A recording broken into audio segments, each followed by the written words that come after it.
All right.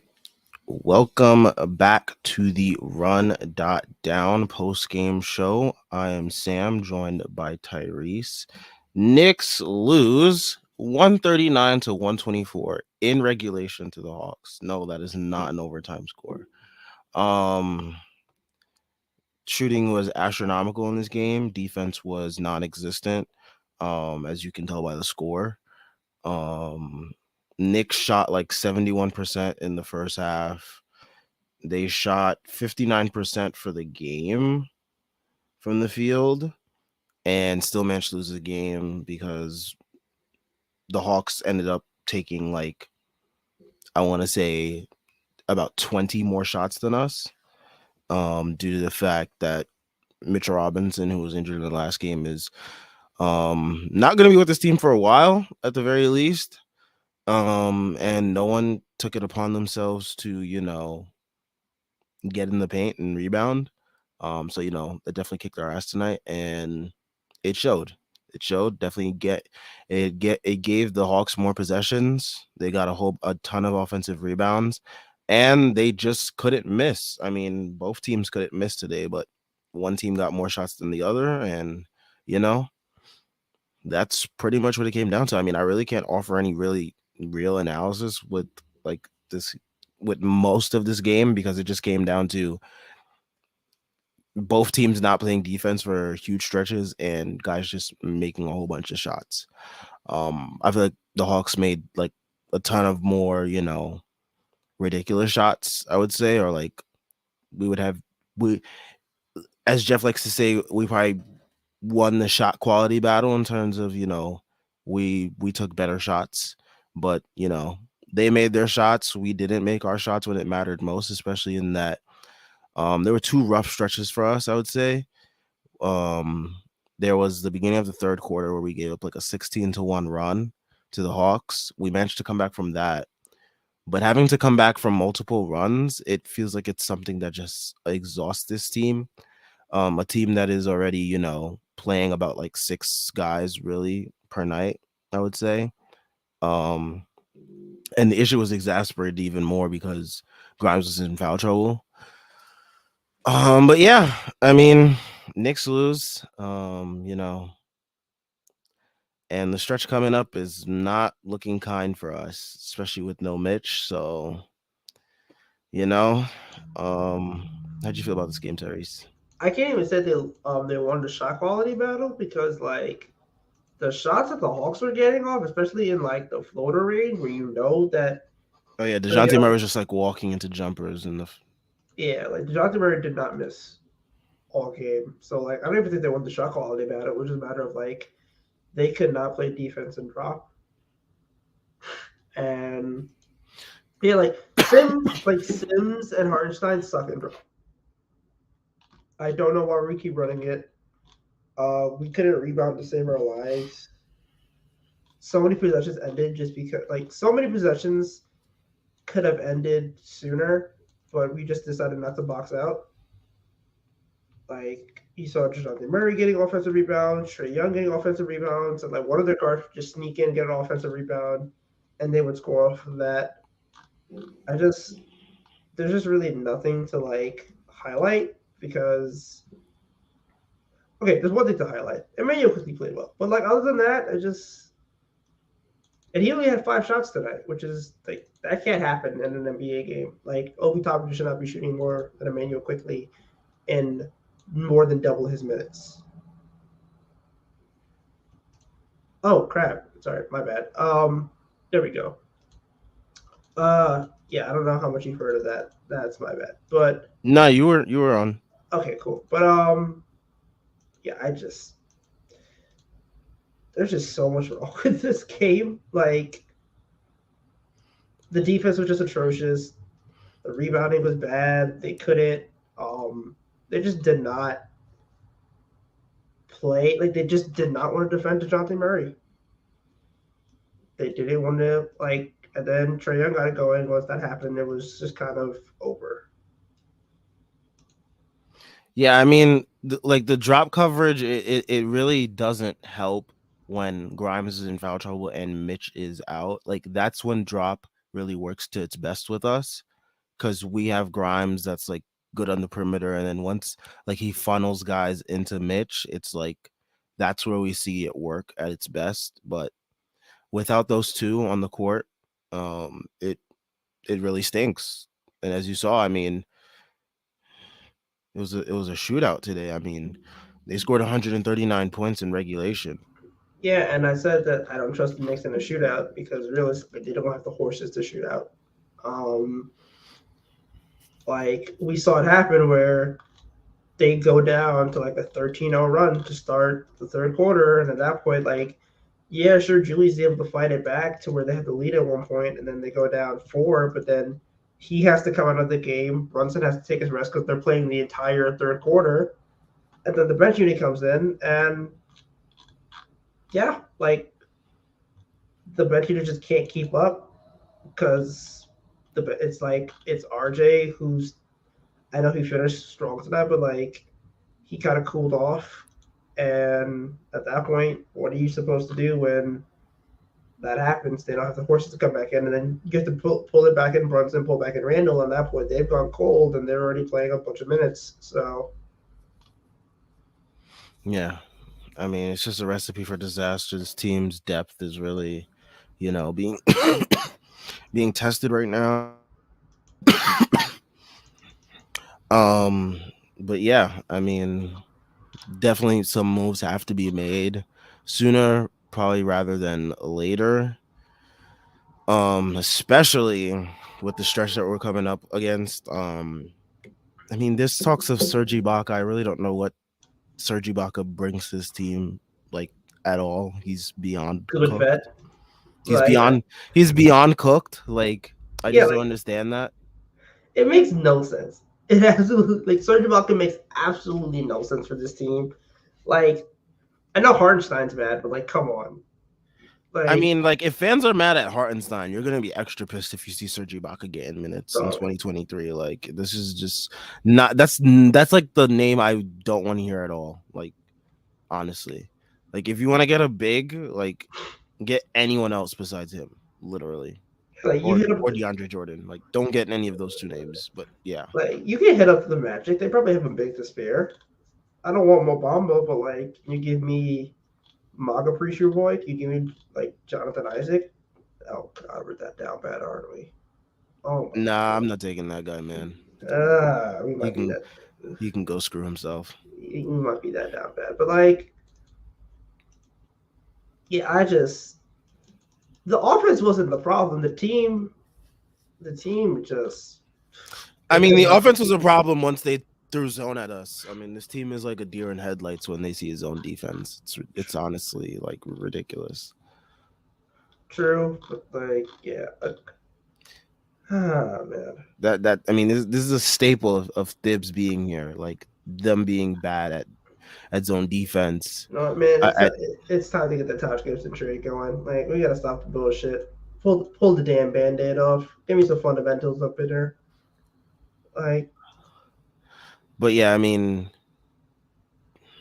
I really don't know what to say because like I'm just watching this game and I'm thinking the whole time I'm like, what do I say on post game today? Because it's like they're literally just like throughout the first half, it was like they're just making every single shot. Like, what analysis do I provide to that? Like, there's a point where like there's no analysis that can break down what we saw. But yeah, I mean the zone defense thing is definitely an issue. Guys being gassed is definitely an issue. Um, and I don't know how those things really get changed. I mean, these are some things that are, prolonged, especially the zone defense thing. It's been a staple of Dibs being here for the last like 3 years, whatever it's been. But yeah. yep. I just, this is just a loss that I wish they didn't have to talk about. Cause I felt like if they just played with like half a brain defensively, I feel like they would have won. But what can you do? It just sucks that like they're just missing so much of what Mitch does in drop and so much of what he does to cover up mistakes on the board. and just his touch around the rim. Like Sims had a 12-8 game, which is like good, but it is not Mitch. It's not Mitch's 12-8. And Jalen Brunson did his best impression with 3 blocks, but like it just does not. You don't understand how much you miss Mitch until like you watch this. Yeah.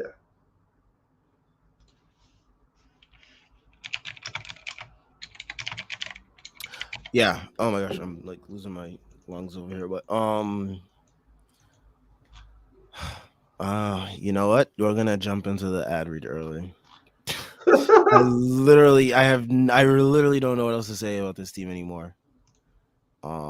Because this team, it just like they break my brain with the ways that they're able to, screw themselves over. And here we are at 25-22. 23 now. Isn't it 25-22? Oh no. You're right. You're right. You're right. Yeah, It's 25 25 and 20. 22. Don't add an extra loss just yet. Let's wait till we get to Sunday at least. Like Then again, the way Forever Lee be winding us up. perfect way to spend my birthday watching the Knicks piss themselves, but That's how my dad spent his birthday today. Man was upset. You're good. All right. oh man. All right. Time for the ad read. The ad read's a little old. I don't know why it talks about the wild card. Why didn't they update this? The NFL playoff picture is locked in, and my go-to place for I would say divisional round action is DraftKings Sportsbook, an official sports betting partner of the NFL. To kick off the road to Super Bowl 52, new customers can bet just $5 and get 200 in free bets instantly. Plus, all new and existing customers can get a no sweat bet each day of the divisional round this weekend. I'm not sure if that's actually true, but we'll roll with it. Just place any NFL bet of your choice, and if it loses, you'll get a free bet back up to $10. Action so good, why bet NFL playoffs anywhere else? Download the DraftKings Sportsbook app and use code TBPN. New customers can bet $5 on the NFL and get 200 in free bets instantly. Only at DraftKings Sportsbook with code TBPN. Minimum age and eligibility restrictions apply. See show notes or show description for details. Please, if you are in the comments, leave a comment. Let's keep the discussion going. Um, Chris Bernhardt starts us off. That call on iHeart is the most hilarious foul of all time. Joey Crawford wishes he made calls like that. Hart had to have said some nasty things to the ref to get called for that. Yeah, there was a couple calls that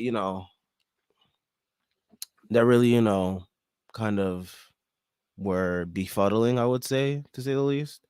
Definitely that call was absolutely weird. Even the explanation after he reviewed it was so weird. Like he was like, "Oh, um he said something about like his leg tripped him and changed the trajectory of like the shot." And it's like he didn't even trip on Hartenstein's leg until way after the shot went up. Like I don't even think he didn't trip it at all. So what happened was he tapped Hartenstein's foot when Hartenstein was already starting to head backwards, and then he just stumbled on his own feet, and they called that a foul.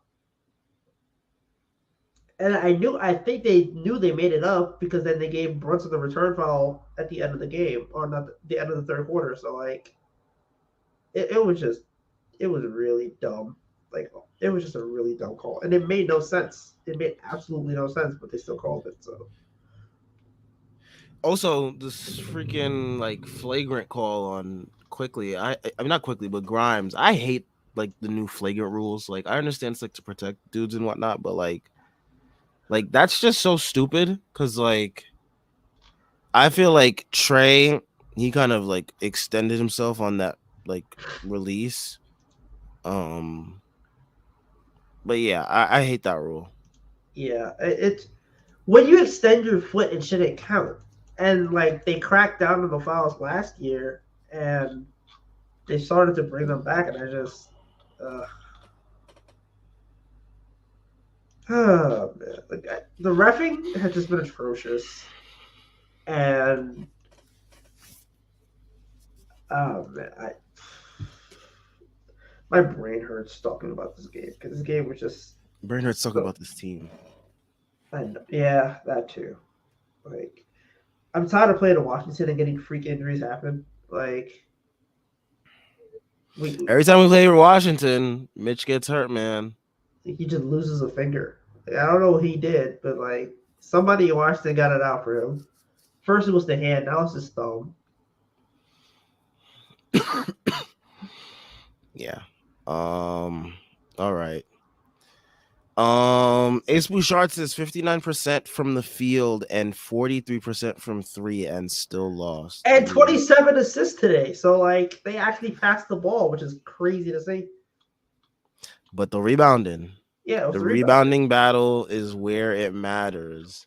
And without Mitch, I know a lot of people like to say, Mitch was overpaid, Mitch this, Mitch that, Mitch everything. Mitch But was like, underpaid. Like for what he does for this team, like they should still be able to win those nights. And offensively, they had it, but like the defense basically went from like top 5 to bottom 5. Like I like he's not an all-star. They should still be winning these games, but like, come on, man. Like the defense should not crater that heavily, especially when you have a bunch of guys who are big, stocky, and can switch. But if like DeJounte and Trey Young are just gonna put up what 50 almost oh yeah, essentially like 53 points combined, then you can't really do much about it. So yeah, they went crazy. And then you have DeAndre Hunter adding 20 and John Collins adding 17. It's just not a recipe to, John Collins getting this game off feel like that feel like a gunshot. DeAndre Hunter getting his game off and actually hitting jump shots and being efficient is what hurts the most. Because like next game he's gonna have like 7 points on like 8 shots and like Dude, John Collins was shooting like ass from three this year, and you've hit three on us. He's shooting 26% from three.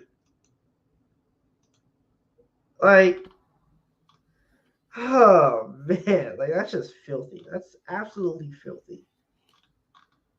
And I think you're just really seeing it in the rebounding because like they just had so many more opportunities than us. Cause like the 3 pointers, they were even. Um, it was really just they had 100 shots to our 83, and that won them the game. The rebounding won them the game. So this team needs to really crash the boards. Like I know people look at Julius Randle's like raw rebounding stats. Like he's not that good of a rebounder, as we saw when we were in small ball lineup and we could not rebound. So yeah, he yeah, gets all the uncontested rebounds. like what happens is basically Mitch boxes out his man and gives up the defensive rebound most of the time in order to get started with the play started sooner, which is the right thing to do because ultimately speaking, you want your guards to rebound, you want your initiation to rebound, so that way they can run up the court with full head of steam and then make decisions in the half court. But like when people don't box out Hartenstein or Sims, like then you have a situation where like you're not getting rebounds, you look sluggish and lazy in the glass, and you get beat by your Neko combo and Clint Capella wetting you up for 8 offensive rebounds, and guys like Bogdan Bogdanovic, Jalen Johnson being able to box out and get those rebounds themselves. Like Mitch basically covers up a lot of these mistakes, and without him, like you can tell how porous this defense is. Yeah. Um I'm Taylor also I'm just glad that like Hartenstein didn't start because then this team wouldn't have even been close this first half. So would the game would have been over by the second quarter and I would have turned on lost and continued binging. But yeah, I mean Hartenstein, it's hilarious. He loves to, snatch rebounds from our players, but like can't snatch rebounds from the opposing team. It's honestly hilarious to me. yeah, just like he just doesn't do anything when he's on the court. Like I get it, he's an advanced analytics darling, but like at some point you have to be able to contribute on the court, and he doesn't do that. And Not like as darling anymore. Jericho Sims, like he's good, but he's not. I don't really like. I think my thing with Jericho is like he's so soft in the paint, and that's just because he's 6'9". Also, he like mistimes a whole bunch of his like jumps and stuff, which I think Yeah, contributes to like not being as good of a rebounder. Like the numbers are all right, but like he could be a way better rebounder if he gets his timing right. Like I feel like he jumps way too early a lot of times, or jumps a little bit too late and doesn't get the board because of that. But yeah, yeah, I think that definitely is a hindrance on his rebounding ability going forward. it absolutely is, and hopefully we're at least able to clean up some mistakes. I really don't want to see them trade for another center because of a 3 week stretch, but that might actually happen, which is like insanity to me. Like, I don't think they're going to trade for Serge Ibaka, but like, if they actually have to feel like they have to trade for Serge Ibaka because our centers are so bad, like, what are we doing here? Like, I love Mitch, but like, what are we doing here? If you feel your centers are so bad, you have to trade for Serge Ibaka. At that point, like, why even keep Sims? Why What's even up, Jeff? What's up? just ranting about how if we trade for Serge Ibaka, I am like significantly more like deflated. How you feel about this game, Jeff? It was stupid. That's how I feel about it. It's giving off the vibes that this is going to be another wasted season, another just entirely pointless season. I wouldn't go that far. How many concessions are we going to make for this head coach? I'm genuinely curious. How many different excuses are there? And how many dumb explanations can we give to say, "Oh, it's fine because he's doing this"? Like people say, like people will ask, like why we're running 80% of the offense through Brunson and Randall, and they'll be like, "Well, Tibbs just wants to win games," but he's not actually maximizing the ceiling of this team. What he's doing is trying to win games in the safest way possible. He's raising the floor because he's so afraid of mistakes that he's not willing to take any chance. He's not willing to try and take 2 steps backwards to take 4 steps forward. It's everything just trying to push the rock up the hill slowly but surely. And there's no point to it. There's no team where your 2 best players are Julius Randle and Jalen Brunson that's going to do anything. It's a pointless thing to try to build around. So you as a franchise have to have self-awareness and try to figure out what the next step is and try to figure out where you're going. I mean, if all you care about is getting Julius Randle and Jalen Brunson in the All-Star game, good job. That's what they're achieving right now. That is the point of these games. Nothing else matters. Emmanuel quickly took 0 shots in the second half. 0. He was 4 of 4, and he didn't touch the ball in 18 minutes. Oh, but they're just trying to win. Like, what does that even mean? What does it mean? They're not. Deuce and Obi played fine first halves. Didn't play the entire third quarter, and then what a shocker, they missed their first few shots coming off the bench playing for the first time in 40 minutes. No other team is playing basketball this way. Not a single one. Maybe like Nick Nurse. Maybe Nick Nurse is coaching this way. But any coach with a clue as to how to elevate a ceiling is trying to elevate all 9 guys. He's not riding 2 guys, maybe 3 if you count RJ. It's preposterous. There's no point to the season if all it's going to be about is trying to get the best out of Brunson and Randall. They're not going to win anything. So all we're doing is like walking in quicksand. It's a waste of time. We're not developing anyone. We're not going to get a good draft pick. There's no point to any of this. It's not teaching Brunson or Randall how to like be complementary players to other players. It's just viewing this season in the absolute most micro sense and trying to reduce all variance possible and like have the highest median possible. And I know that was a longer rant than I should have went on, but it's giving off those vibes. It's just feeling like a completely pointless season. I won't say it's that bad. I can understand the sentiment.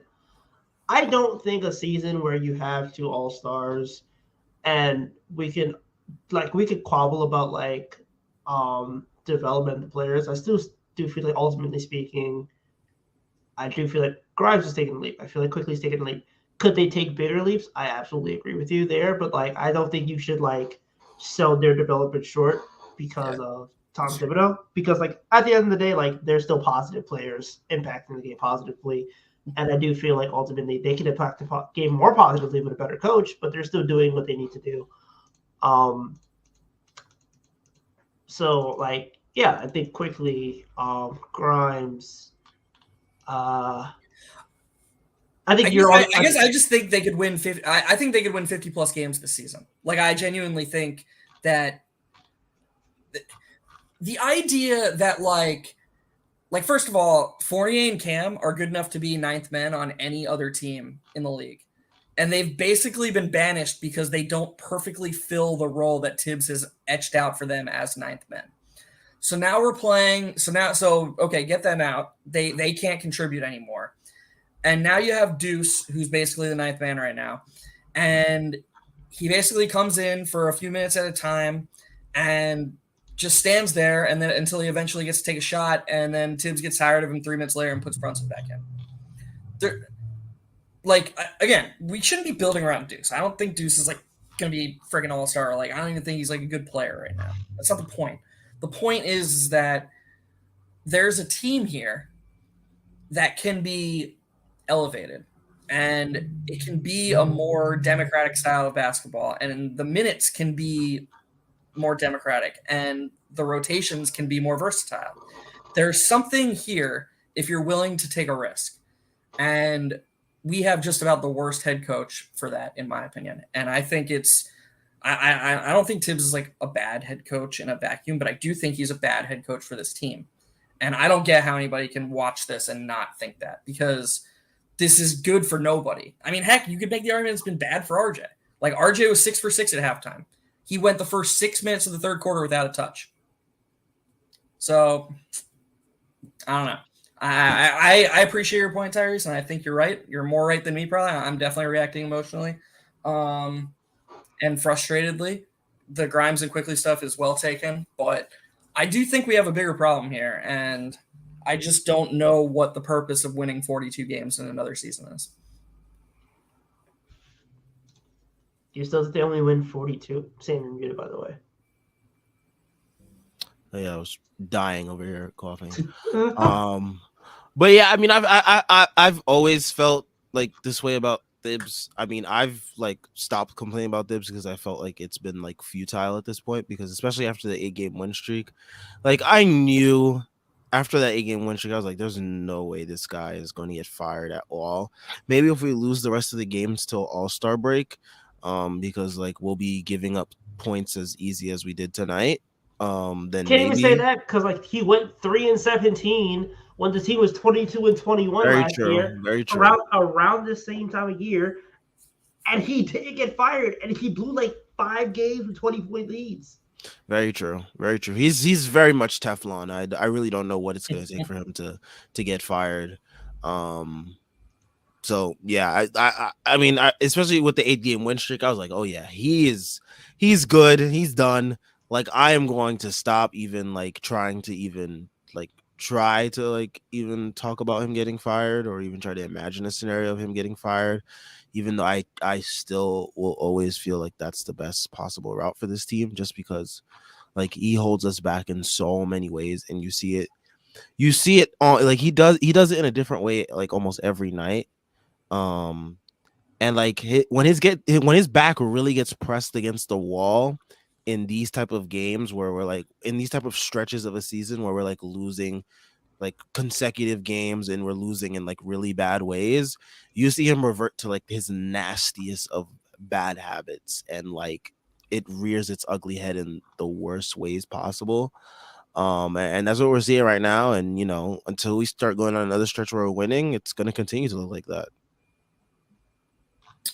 Yeah, I mean, how do you watch Hartenstein? I mean, I guess the reason Hartenstein didn't get pulled is because he's doing exactly what Tibbs asked him to do, which is just play awful drop coverage. Like, I'm sure like Tibbs wants him to contest a little bit better, but if Tibbs wanted him to come out on DeJounte Murray, Hartenstein's not an idiot. He would have came out. So you have to assume he's doing what he's being coached to do. But still, how can you watch that happen DeJounte Murray hit like 6 straight mid-range jumpers in that second quarter. Yeah, it was absolutely nuts. They basically just gave up the goose. They literally saw him snake the pick and roll and come down and get to the floater every single time he stepped up the court, and somehow they didn't decide to defend it. Yep. And when he decided to defend it, at that point he was just hot. He couldn't do anything.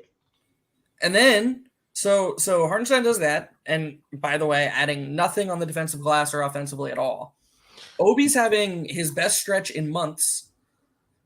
Hedges down on a drive, comes out on John Collins, leaps as high as he can with his hand in the air, and Collins nails a 3 over him, and Tibbs immediately calls timeout and gets Obi out of the game so he can play 8 minutes in the first.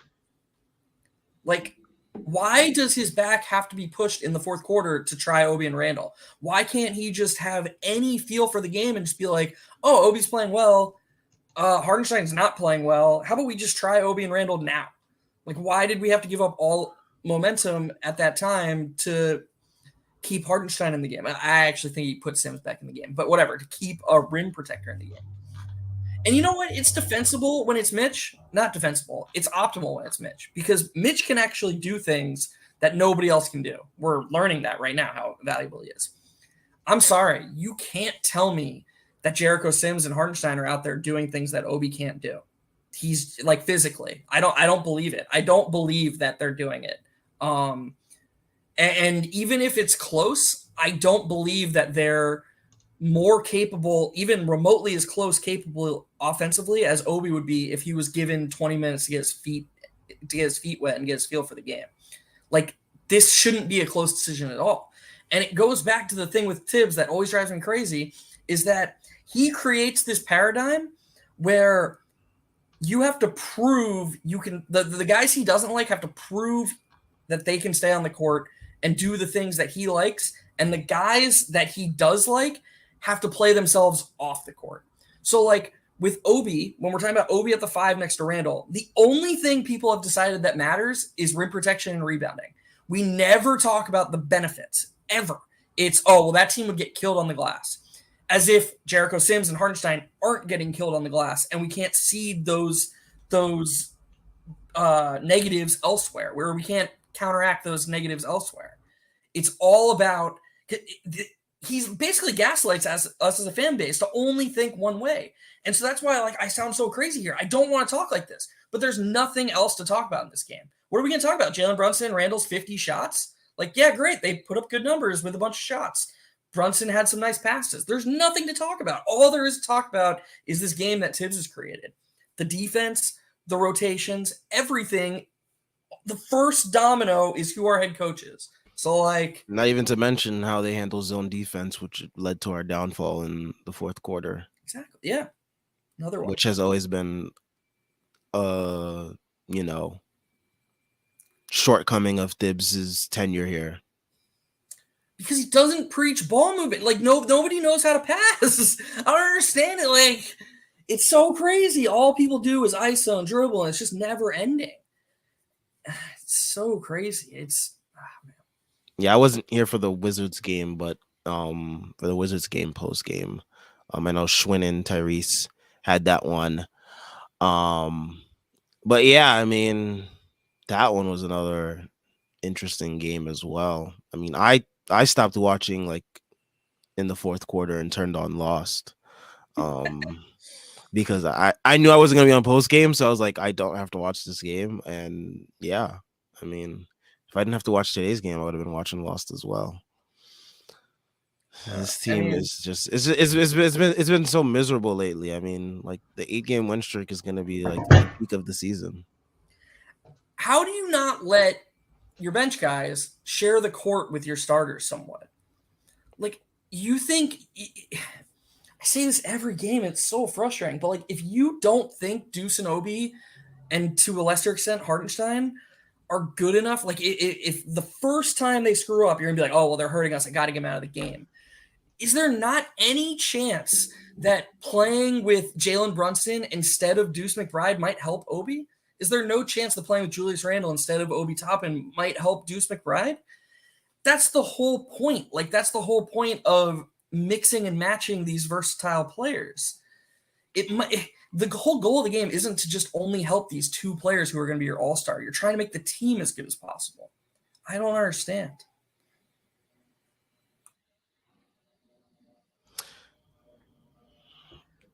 Yeah, I have. I wish I had more of a analysis or take, but like, yeah, that's kind of There's no analysis tonight. I don't know what folks are expecting, but I'm gonna keep going through these comments to see what people got to say. JL says the game was over when they shot 71% in the first half and were only up 3 points. Yeah, I mean, I was definitely, a little concerned there once they were up only 3 at halftime. And they shot 71% from the field.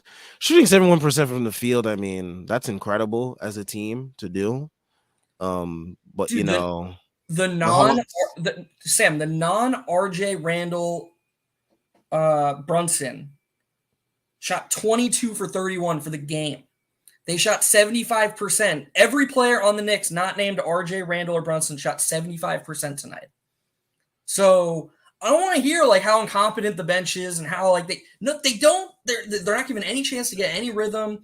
Like I said earlier, quickly came in with two minutes into the third quarter, played 18 straight minutes in the second half, and got 0 touches. Like, this is an offense built to cater to its two ball dominant players. And so what the fuck are we supposed to talk about? Like, it's just okay, like the game went exactly as it was supposed to. I love how, like, in the offseason, when I was talking to a lot of fans on the timeline, they said that Brunson was going to help mask a lot of Thibs' deficiencies. It's like, no, they've kind of like put them on like the biggest screen possible now. Like, they've kind of exasperated them even more. I'd like to say I was right about that.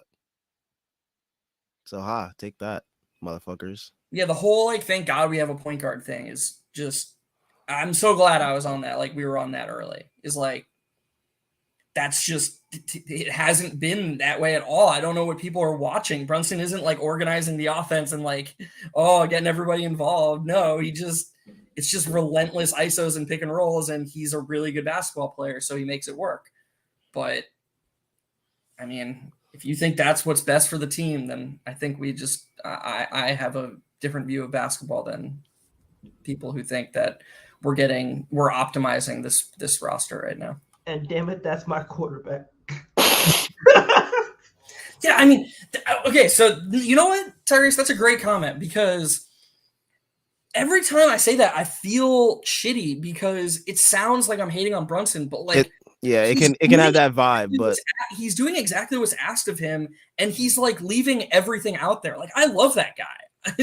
It's like I love Jalen Brunson. I just wish that he was a part of a more intricate and team-friendly offense because I think he would thrive even more. He might not score 25 points a game, but I think he would. There's no reason that RJ Barrett and Jalen Brunson should, by impact metrics, be our two most detrimental players, like in the rotation. That's crazy. That's just, we only have two players right now who the team loses without. And that's obviously Mitch and Quickly. And it's like everybody else has been up and down, and I don't know. I'm just all over the place right now. But the point I was trying to make is that I don't want anybody who watches this to think I don't like Jalen Brunson. I'm not super glad he's a Knick. I am, and I know Sam and Tyrese are. That's our guy. It's just I just think that he can be elevated even more as good as he's been this season. Yeah, I mean, I'm the first one jumping off my bed screaming, every time he's going crazy in the fourth quarter and, hitting shots and shit. But like, I'm also thinking in the back of my head, wow, imagine if like he's bricking half these shots, how ugly this could be like right now. Like, holy shit.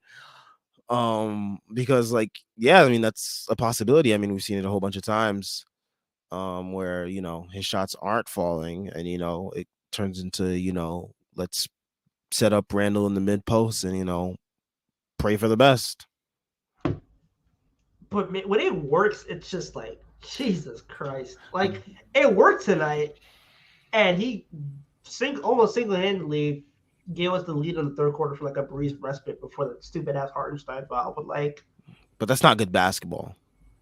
I mean, like, I don't think it's not good basketball. Cause I feel like aside from like the heat check, I don't think he took like bad shots. I don't think like he was hijacked the offense. I kind of just feel like he was cooking. He had it going, and like when you're cooking and have it I going, mean, like I mean, it's not really conducive to like the development of the team. I think per se. I guess like Tyrese, I guess what I'll say is to Sam's point, how can RJ and Quickly be a combined 10 for 10 at halftime and neither player take a shot the first 6 minutes of a half and it not be hijacking the offense? Like if Randall and Brunson aren't supposed to be just your two highest field goal attempt players. They're supposed to be your engines. And being an engine is getting other players involved. And so I don't know. I'm not trying to separate Randall from Brunson. I'm not trying to, make them the scapegoats. I think what you're saying is that they're doing what's being asked of them. And when it's on, it's on. I don't disagree with either of those things, but I do think that it hurts the team overall when two guys are just carrying such gigantic Because, and Jeff, to your point, because when they don't have it, and then it's forced to, hey, these other guys got to bail us out. They can't because they've got no rhythm. Right. And so we win or die on the backs of Brunson and Randall, and we have all season.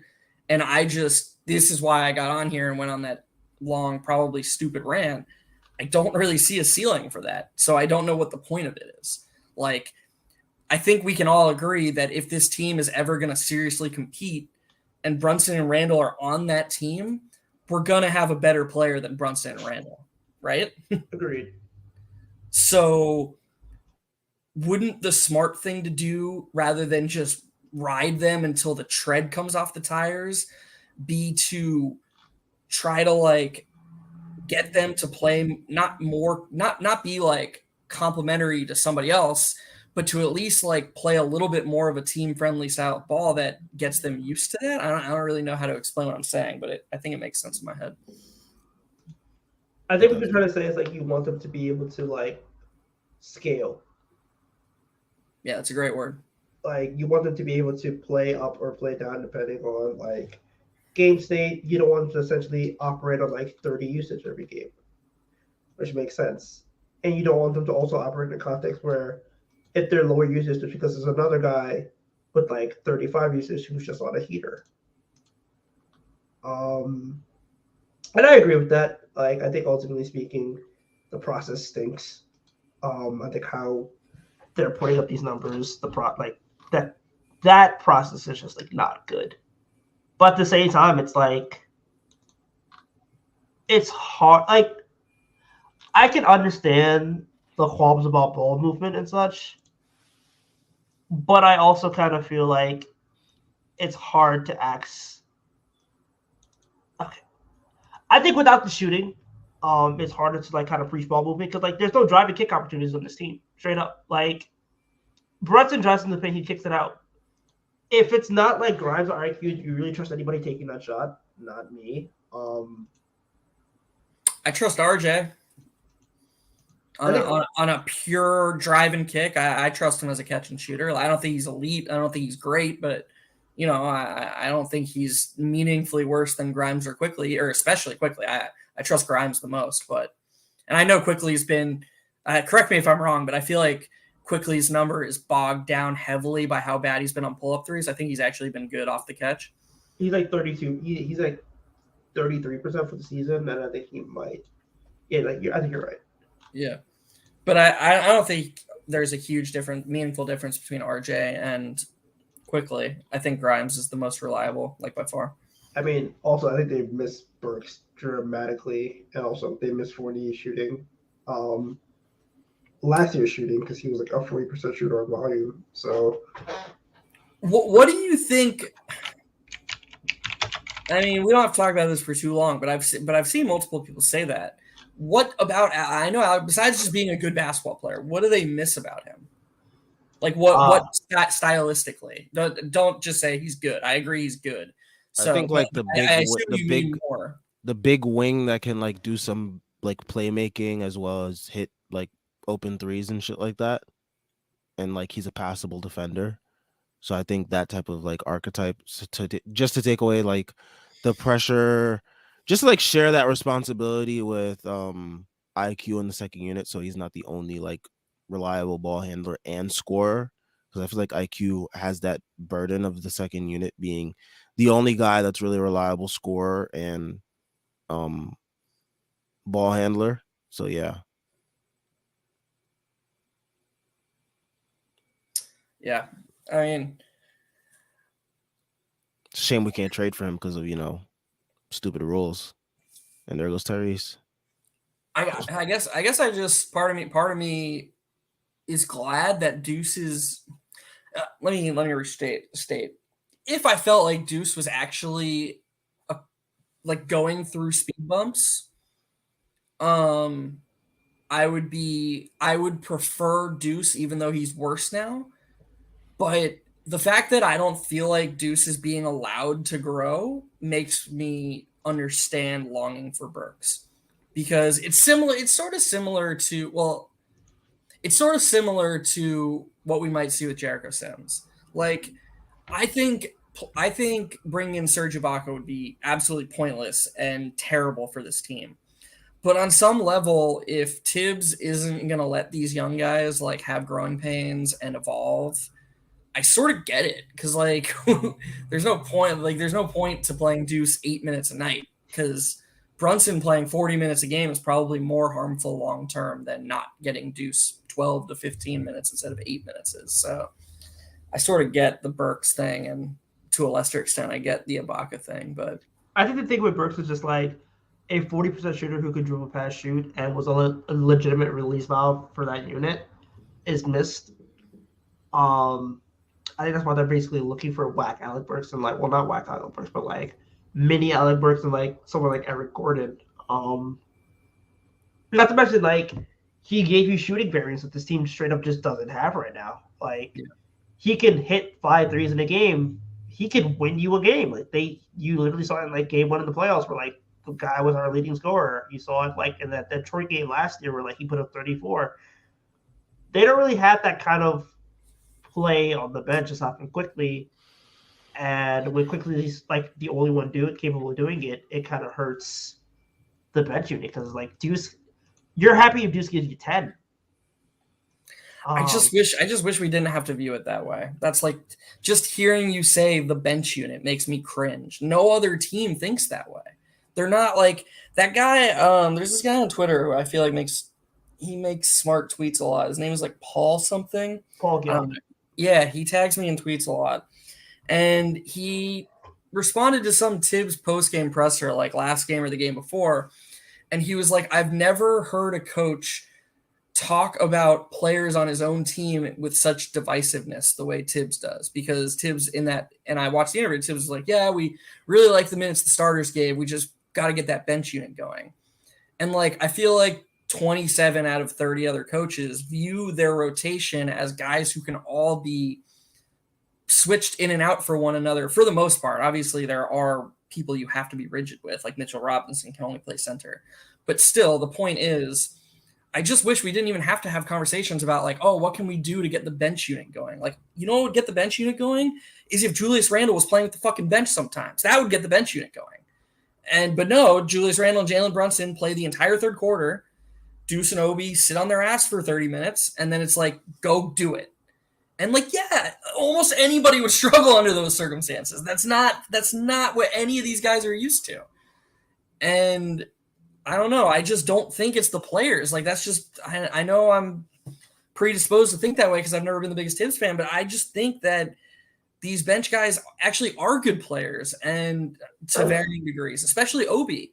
And I think that a good coach who was rotating better and putting these guys in better positions to succeed, we would see these guys be better players and we wouldn't be dying to trade for Eric Gordon.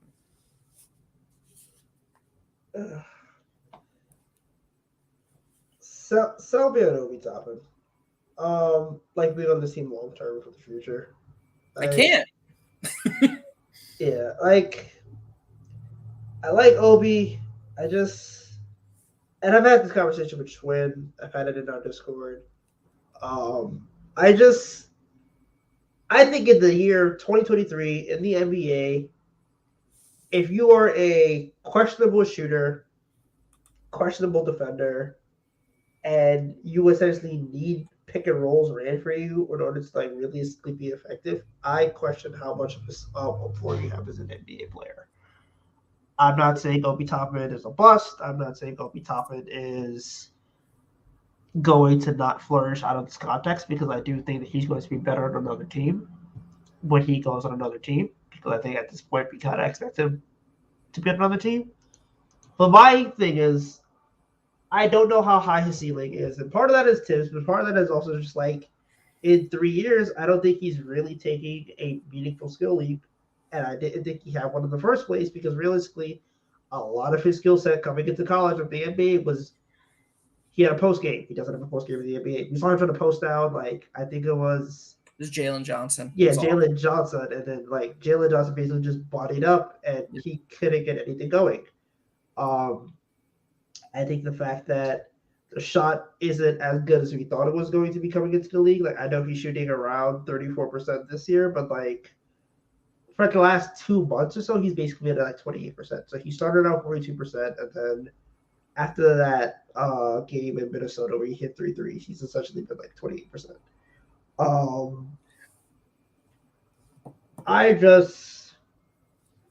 I struggle to see much of like a pathway to like utilizing Obi Toppin. I know we try to get him more small ball lineup. I just don't like that lineup. I think they bleed too many points. I don't think the offensive boost is worth it. And I don't even think that's much of an offensive boost, really. Right now, he doesn't. My counter argument to that would be that we saw the last 10 to 15 games of the last season what Obi looks like with any sense of a rhythm. And so even if you bleed a little bit in the next 5 games, if you just gave Obi 20 minutes off the bench while still playing Randall 35 minutes a game, I think that if right now you basically said, okay, we're done with Hardenstein, we're going to start Sims, and we're going to pull – this is what my ideal rotation would be. I'd have the starting lineup that we had tonight. I would pull Brunson early-ish. He would be the one I brought out for quickly. I would pull Brunson and Sims simultaneously around like the 4 or 5 minute mark like Tibbs likes, and I'd put in Obi and I'd put in quickly, and I'd let them finish the quarter with Randall, and then I would put in Deuce and whatever, maybe flip out Grimes and RJ or whatever, do some weird rotation. But point being, Randall would be the only one who finished the quarter. So Randall and Obi finished the quarter together, and then I would put Sims back in for Randall to start the second quarter. And I would put Brunson in to start the second quarter for Grimes or whatever, whoever of Grimes and RJ finished the quarter. And it would basically be my path to getting Obi 20 minutes a game. And I would get him more involved in the offense. I would let him run more screens.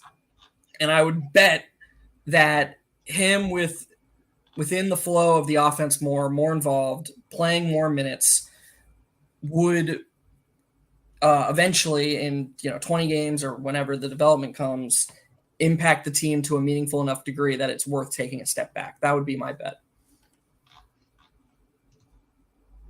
I can buy that. I just I look at this draft and I go, I know you guys are much like on the draft scene. When I look at the draft and I go there are probably 5-6 dudes in our range right now. I take over Obi Toppin on this team, just given the fact they can do more. Like the draft is deep. Sorry to interrupt. Did you say in the draft or in what our potential draft range is? In our potential draft range. Wow. Okay. I'm actually serious. I look at something like Noah Clowney, Taylor Hendricks, even Kelly Ware, Chris Murray, G.G. Jackson. Do you think part of that's because you're resetting the contracts, or are you only saying as players? Both. I think resetting the contracts and as players. I think someone like Noah Clowney can literally be like a 3-stock guy. Or not a 3-stock guy, but like a 2.5-stock guy. And he also could you can buy the shot. I think someone like Taylor Hendricks, you can absolutely buy the shot there. And he's probably going to be the 3-stock guy that I'm talking about. So yeah, Baba Miller. Like you can probably put Baba Miller in there as well. Like, and he just got freed out from NCAA's archaic rules on like NIL stuff. But like, I just think he's limited, and I know the context isn't perfect for him, but like keeping him to a diet of like layups, dunks, and threes. Not to mention his touch has like completely disappeared. Like it's weird. He's also like they've been like scouting out his leaks more, and he hasn't been able to like get those transition breakaway dunks. So yeah, like I just kind of feel like this contest sucks, but I'm also just kind of like I don't know how much better he's going to be on a different team. And it's like if you essentially need 5-out spacing, if you need like Tyrese Halliburton passing, and you need all of these things to try to like buoy your value, I don't know how valuable you realistically are. I don't think he needs Tyrese Halliburton passing, and I'm not even sure he needs 5-out spacing. Because as I said before, we've seen him succeed. It's not like they were going 5-out at the end of last season. Like he was just, it was a lot of minutes with like Sims, with Taj, stuff right. like that. So, and it was just like with Quickly, like and him and Quickly. What has happened to that? Like remember, everyone was like, "Oh, Quickly only passes to Obi, and they have this great chemistry." I can't tell you the last time Quickly made passes to Obi. That thing is that's dead. And maybe it's due to partially, that timeout where Quickly became a starter. He started playing more starters minutes. Obi was out. It could be due to that, but yeah, there's definitely been like not that much of an IQ to Obi connection as there was in the past. Hopefully they can rekindle some of that. But yeah, I mean, let's get to some more comments. JL says blowing a lot of winnable games gave the team no margin for error if there was a big time injury. Now Mitch is out and they might be in trouble. It's not even might, they will be in trouble. I would push back to that. I think it looks bad now, but I still think they'll be able to tread water until the All-Star break. I don't see us treading water, man. I think the bigs stink at rebounding. The defensive coverage is not gonna change to help the team. Like I just don't see how like it gets any like I don't see how this team. I mean, it's especially the stretch that we're on now and we're about to go into. It's a pretty rough stretch. Yeah, I was about to say, Sam, Tyrese, we have 13 games until the All-Star break. I'm gonna read them to you. All right. Are you ready, Tyrese? I know the stretch. Well, okay. What do you think our record is for the next 13 games? Okay, I think they can beat the Raptors. After our last game. I mean, to be fair, in fairness, that game was kind of bullshitly refereed, but like. Well, I mean, that's a lot of our games, so like that's the norm. Fair. I do agree, though. We can beat Toronto. I'm not going to say we're dead, but I just don't think we will. I don't think we will, but I do think we can beat Toronto. I think the Cavs, they lose. Celtics, they obviously lose. The Nets look horrible right now. They do. They look really bad. We're the perfect get-right game for them. I know, but they're also the perfect get-right game for us. When have we ever got a get-right game when we're supposed to? In fairness. Especially against the Nets. In fairness. In Tom Thibodeau's tenure. Okay. All right, fair. You know what? You're right. It's the Lakers. Wait, do you mean that's a win? Yeah. You think we're going to beat LeBron at MSG with him closing in on Kareem? I don't give a shit about them. LeBron's going for the Kareem record against us, man. Dude, he honestly might score 60 points. It'll be a Kobe 60. Who cares? Anyway. I mean, like, maybe AD plays that game, but like. So that's 2. You have us at 2 and 3 right now. Oh, yeah. AD is coming back during that trip. Oh. Miami, no. Clippers. Miami. Yes. We're gonna beat the Clippers. Okay, 3 and 4. I don't. Do you trust the Clippers to stay healthy? I trust every single one of these teams to come to MSG and play their best. I'm not thinking about the cash crowd. I'm thinking about how stupid being a Knicks fan is and how whatever can go wrong. Literally before the Wizards game, me and Jeff were talking about, hey, Bradley Beal's gonna come back against us, and then hey, what do you know? Bradley Beal comes back after missing 5 straight games with hamstring tightness. It's like, yeah, of course he did. It's every game. Like George and Kawhi will find their healthy game together against the Knicks. I mean, they had their healthy game today, and they looked freaking amazing versus the Spurs. I mean, it's the Spurs, but still, I mean, they looked fucking amazing. But yeah, they're gonna do the same thing versus the Knicks, guaranteed. But okay, this is Tyrese's run. So he's got us at 3-4 right now. Yeah, 3-4. Okay, Philly at home. No. Magic, yes. Philly again, no. Okay. Jazz, yes. Nets at home. Oh, the first Nets game is on at the Clays. Okay. The Clays, God, that's so lame. Okay, I think we beat the Nets at least once. Okay. I don't know which one it is, but I think they beat the Nets at least once. Okay. If Katie's not going to play until the All-Star break, they could beat the Nets at least once. Okay. And you gotta put money on that game. Dude, I'm not betting. And then what about at Atlanta? Literally just had the floor fucking wiped with us at Atlanta. But you know what, Tyrese? I think you're low key just the best fan of the three of us. Like if people want to Okay, look, if they beat the Raptors, we're going all the way. And if they lose to the Raptors, this team is ending up in 11th. It's my birthday. They're gonna lose. Yeah, me and my dad literally had his birthday cake when we watched this team lose. It wasn't a good time. So Tyrese, if you say loss to Atlanta, you have us going 6-7 before the All-Star break. Yeah, like, I don't think this team is gonna be dead in the water. That I gotta be honest. I don't know. I'd love to hear what Sam thinks, but fucking sign me up for 6-7 right now. I'll sign the dotted line at 6-7 before the All-Star break without Mitch. I'm not that confident, man. Okay, you're saying like, okay, if you were to put a number on the next 13 games. No, Sam. I'm saying what you're saying. I'm saying I don't think 6-7 is going to happen, and I would sign for it. Like if I could. Yeah, I mean, like I said, I'm not that confident. Like I think 6-7 is being very confident. I'm not confident in this team's defense without Mitch. I don't think Dibs is going to make the proper adjustments defensively to like make sure that we're playing a coverage that works for the personnel that we have. I think he's going to continue to try to shoehorn Sims and Hartenstein into like being drop coverage rim protectors, which they're not. I think we should be switching, but he's not going to do that. And like the offense is going to remain the same. Like I just think that a lot of things are just going to remain the same, and like without Mitch there, it just doesn't look as clean. It doesn't look as good. And yeah. And I feel like against some of these matchups, especially if, you know, we have AD coming back in MSG, he's going to light up the paint, man. He's going to light up the paint. I mean, if LeBron is going for that record, layup line. So he's layup line.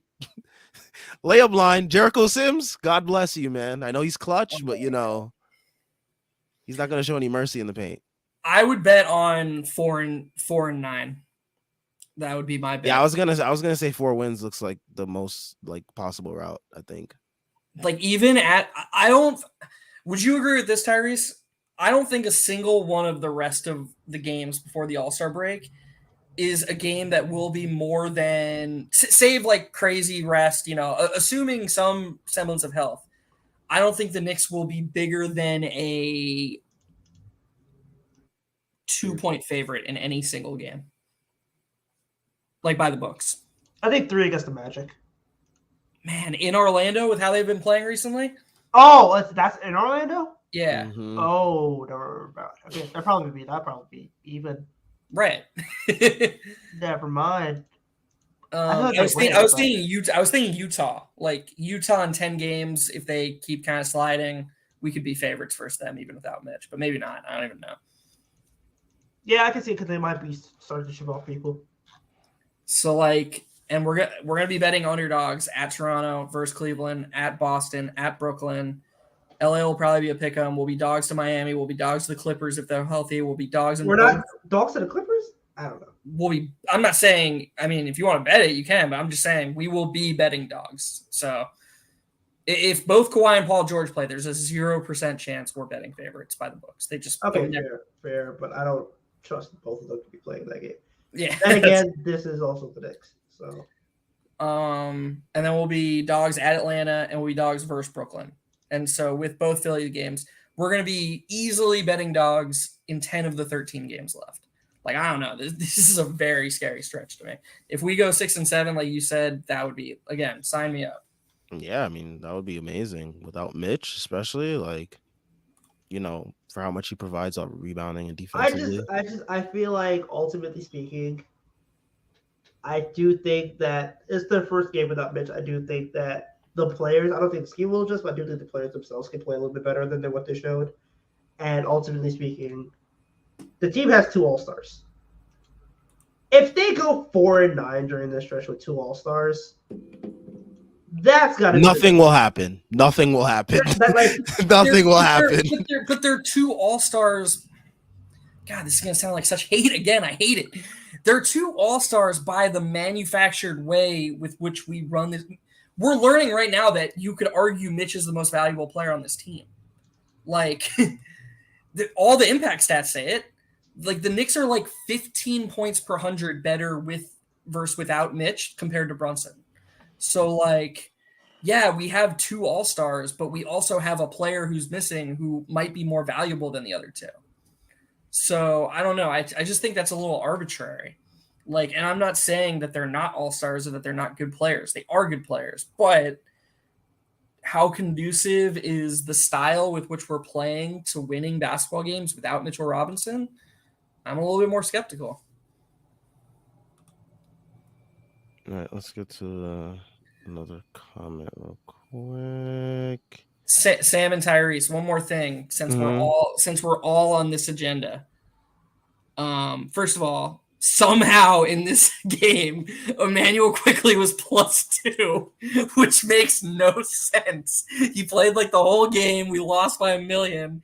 Everybody else was -1 million. Barrett was -20, and Quickley's +2. There was no other player in the positives. And after tonight's game, Quickley's true shooting percentage is over 55%. So the small victories. Small victories. Aaron Bender says Sims provided 0 resistance playing drop and pick and roll. I don't care if he gets torched over the top, but he needs to introduce some element of uncertainty in that play. He might as well not be there. Yeah, that's a great comment. Saying he might as well not be there is exactly how I would describe it, because he was dropping so far back. He's basically under the basket. He was literally under the basket because he didn't want to give up the lob to Capella. So he wasn't even remotely contesting the floater. And then there was the one possession when Murray missed it short, but Sims was so far under the basket, he wasn't even close to the offensive rebound. So saying he might as well have not even been there is a perfect way to describe it. Yeah. I mean, I think with Sims also, it's like, it sucks because it's so weird because like he's obviously good enough to like start, but like he can't play like when like everyone else is healthy. Like that's just so weird to me. Like he's obviously better than Hartenstein, like for the role that like Thibs is obviously trying to like shoehorn guys into, at the least, for a bench player, but it's beyond weird to me. But I mean, the definition weird has been the definition of Thibs' tenure. So like, I agree. JL says 7-9 since the 8-game win streak is just terrible considering this was the light part of the schedule. What good teams did they even play outside of the Bucks and Sixers? Yeah, that's a really good question. What game did they play well in? Man, that's such a good point. I would say the Bucks game was the game they played the best. Oh, the Suns game. They played really well in the Suns game. Yeah, the Suns game they played well. At Houston, they didn't even play that well because they were down. Man, they won by 20. You're right though. They were like close to losing at halftime. Yeah, the Suns game. They played horrible against Spurs, horrible against the Raptors. If you're gonna include the Philly game, let's be honest, they played the Bulls and the Mavericks, especially the Mavericks game. They played that game, the first at Dallas game. They played that game really well, or the at Dallas game that they blew the 9-point lead with 30 seconds left. That you could honestly argue that was the best game they played all season for 47 and a half minutes. Without Brunson too, right? Without Brunson, that was an amazing game by them until they collapsed. Yep. Generational collapse, by the way. I don't want to talk about it. No, let's never talk about it again. Yeah, Aaron Bender again with another couple comments. He says Thibs will never get fired. Eventually be promoted to special consultant or something so dumb, and someone else will coach. That is exactly what they do with these type of coaches. They'd be like, "Oh, he's been promoted to like a special consultant in the front office." The Dave Gettleman path. Oh man, he says, "How can you watch the opponent be so comfortable and not want to introduce some chaos?" Yeah, it boggles the mind that Thibs doesn't want to like. He wants to play things so safe as Jeff said, before, on and that's on both sides of the ball. He wants to be safe on offense and on defense because it's what he knows and what he can control. Anything outside of that is out of his control, and he just cannot fathom that. I'm reminded. I don't know if it's a generational thing or just like the type of people who get into coaching. But my dad he's like an old school Knicks fan who basically, didn't stop watching basketball when Jordan retired. And then since I've started doing this with y'all, like he's gotten back into it just as like a father-son bonding thing. And so we talk a lot of Knicks nowadays. And he talks a lot about his job and what he does for work. And basically what he did for work was guard against worst possible scenarios. And he says a lot that he sort of like, he doesn't agree with it, but he sees what Thibs is thinking with the decisions he makes, because he actively sees Thibs basically like creating the worst case scenario in his mind and then guarding against it. And if you see Thibs through that lens, his decisions don't become defensible, but they at least like you can at least understand the man and where he's coming from, like, oh God, the method to the madness, right? Like, oh God, John Collins hits a corner three, got to get Randall back in, like what if they score some more points in this next minute? And like, it's like ultimate panic mode. Yep. And he would rather win, or excuse me, he would rather lose on the backs of the guys he trusts and he thinks are his best players than win. No, I mean, not than win, but how do I say what I'm saying? Like, I'm trying to create a range. Then trust, like an unpredictable outcome of like, exactly. That's a great way of saying it. It's like these mix of bench players and starters, they get us this win. It's like something that's so unpredictable, he can't even fathom it. Exactly. It's like fourth down decision making almost. Like NFL coaches, the dumb ones, would rather punt and lose because the defense couldn't get a stop than go for it and lose because they actively made a decision that was high variance, because then they can be more apt for blame. And that's sort of how Thibs spends his whole life. That's why we love the Giants coaching staff. Dude, Daboll is the fucking man. That guy is all awesome. the way, baby, all the way. I'm not even a Giants fan. That guy is awesome. It's not even, it's everything. That game versus the Vikings was, dude, like that was his magnum opus, or whatever the fuck you call it. Yeah, you got it, magnum opus. No, yep. because tomorrow he's about to put the boots to Jalen Hurts. Dude, they're winning, and he still understood that the Vikings pass defense was awful, and he was still throwing every down. He wasn't like, he didn't get conservative. He did what gave their team the best chance to win the entire game. And it shouldn't have even gotten as far as needing if Slayton just catches the ball, they win. Like they win on the entire back of his game plan. And sorry, I'm skipping questions, but Hawkeye just asked. My dad got me into all these sports, and he's all New York sports. So we're Rangers, Yankees, Knicks, and then my dad's a Jets fan, and I hopped off the bandwagon at a very young age for the team that won back-to-back Super Bowls because I'm scummy, and I stuck with them. Oh my gosh, Ace Bouchard says he wants more Jeff conspiracy theories. By the way, I have a question for you guys. I even though I've basically been mucking this post game up with stupid rants, I do think that we had a nice conversation about Obi, and I'm seeing a lot of RJ talk on my timeline right now. So I'm curious what you guys think about his overall play, specifically like defense and rebounding. Like, are we worried, or what do we think overall?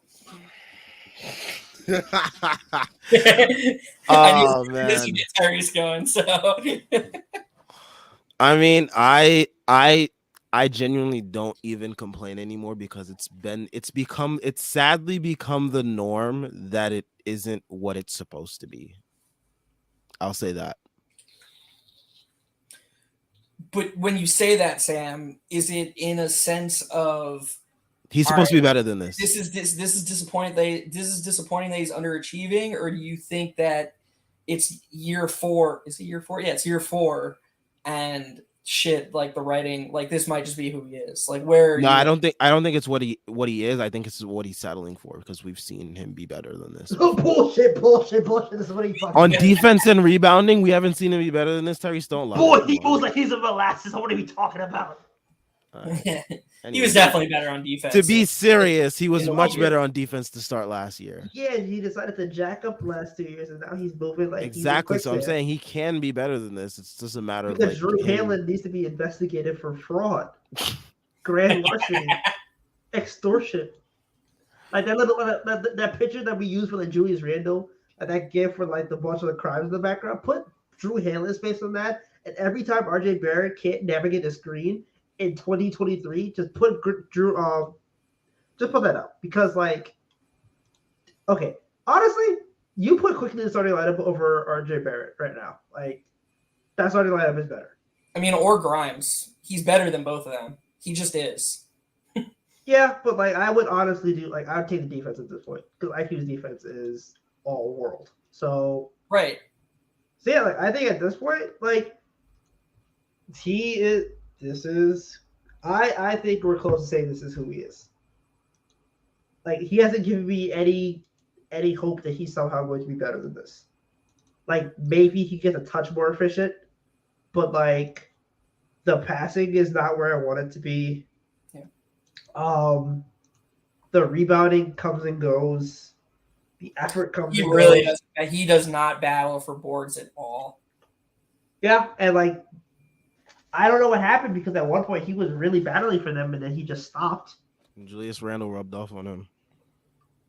The thing is, Julius has been battling more than RJ has. Like easily, Julius has been battling more. Yeah. Oh, I thought he was tonight, but I agree with you. He's been better lately. But yeah, like I this is pretty much who he is. I think he's just obsessed with scoring 20 points per game.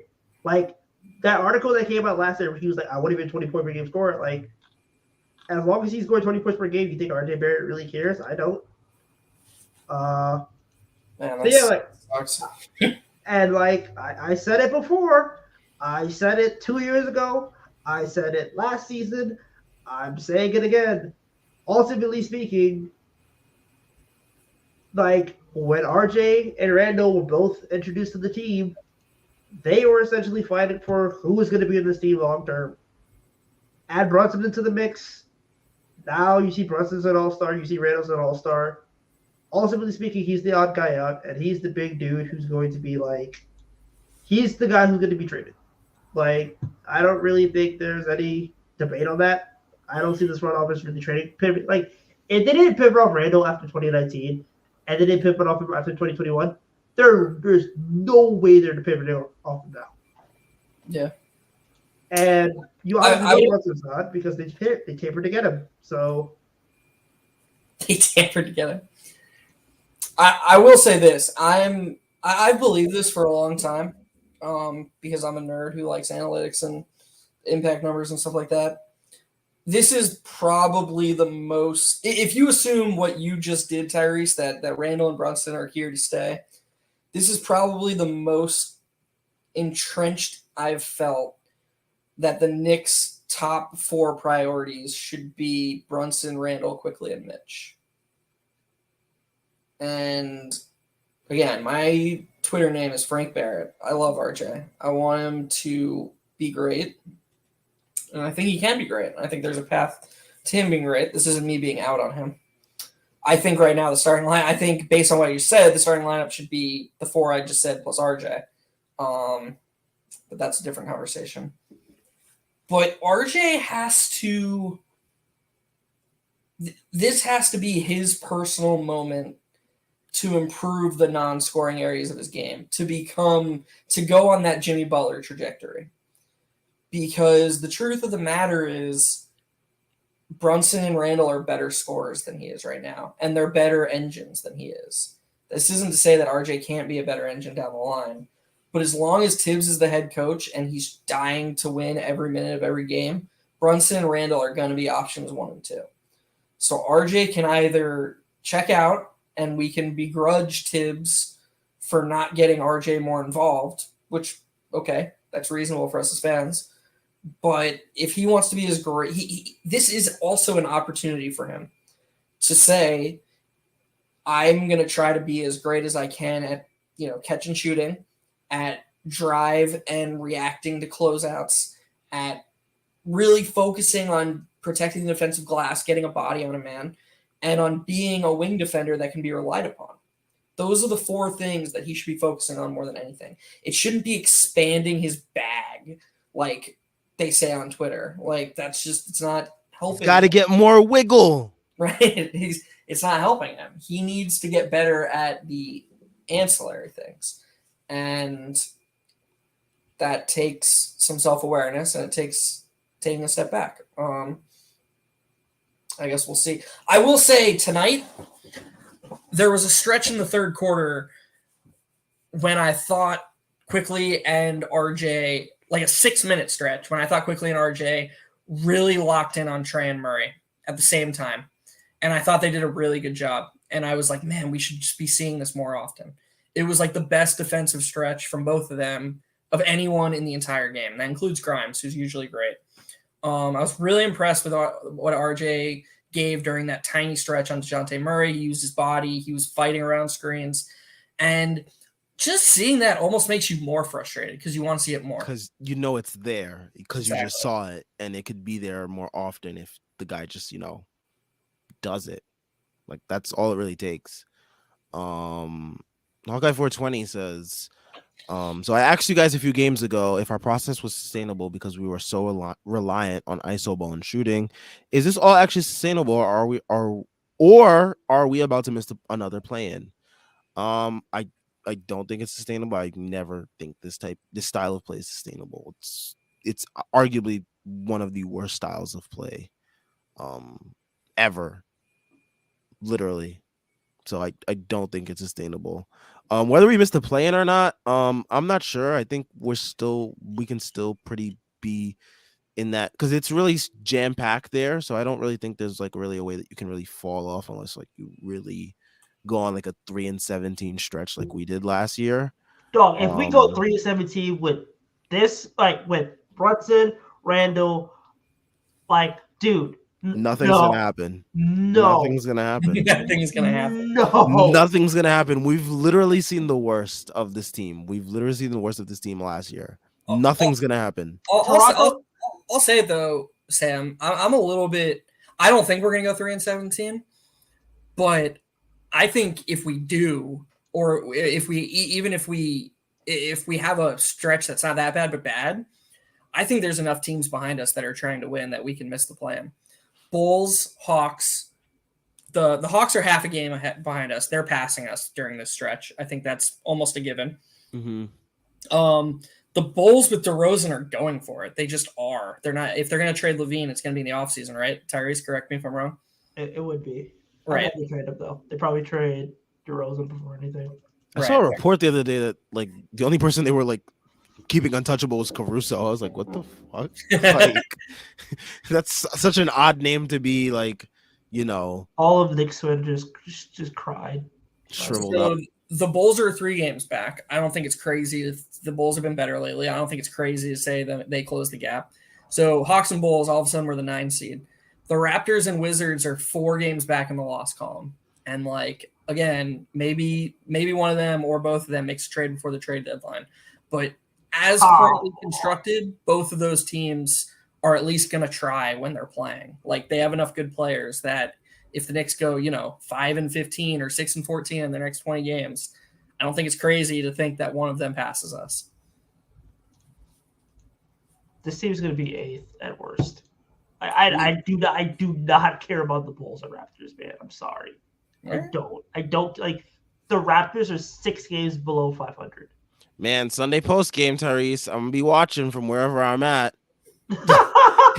And if you're gonna be singing a different tune if they bust our heads in Toronto. Listen, okay. Even if they win that game, I'm sorry, the Wizards are 7 games below 500. And they just clapped us the other day in MSG.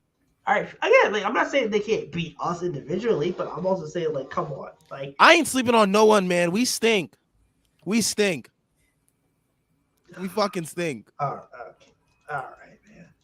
If this team ends up in 11th, then like at that point, trade have the last 3 years have the last 3 years not shown you how unpredictable and weird this team can be?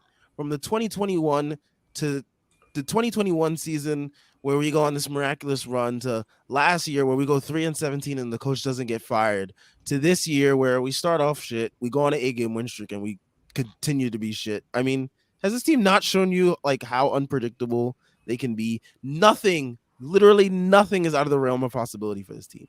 Nothing. How do we not have a guy? How do we not have Obi or Randall or Quickly or RJ just flash into the middle against the zone defense? Like, aren't there 8th grade coaches who are teaching their guys in middle school to do that? I've seen my high school team, beat a zone. It's not that hard. Thibs, do you need to watch high school tape? Literally. I understand. It's so crazy. And people die. 3 years. 3 years. Oh. 3 years. 3 years. Which brings us to Chris Bernhardt's comment, who says, it's funny how disciplinarian like Thibs allows such terrible P&R coverage, not lighting any fire under any of our guys defensively, and being okay with constant blown leads. Yeah. Because he only knows one way. He's a hammer, and the whole world is a nail to him. The only answer he has is to keep trying harder, keep trying his way harder. And when you combine that with rigidity, where he's just completely set in his ways, and he knows the answers, all he sees every game through is the lens that reaffirms what he already knows to be true. So every Obi mistake just reaffirms that Obi can't play more than 15 minutes a game. And every Randall sweet ISO reaffirms that Randall is like the MVP of this team and needs to be playing 40 minutes a game. The bad stuff by Randall is excusable because Tibbs knows he's the guy. And this isn't Randall hate. Randall's an all-star. He deserves to be in the all-star conversation. He's honestly, from a volume standpoint, probably been our best player of the season, including Brunson. But I'm just making a point about Tibbs and how he views the world of basketball. And it's all through this very specific lens where he has all the answers. And it's not good for this team.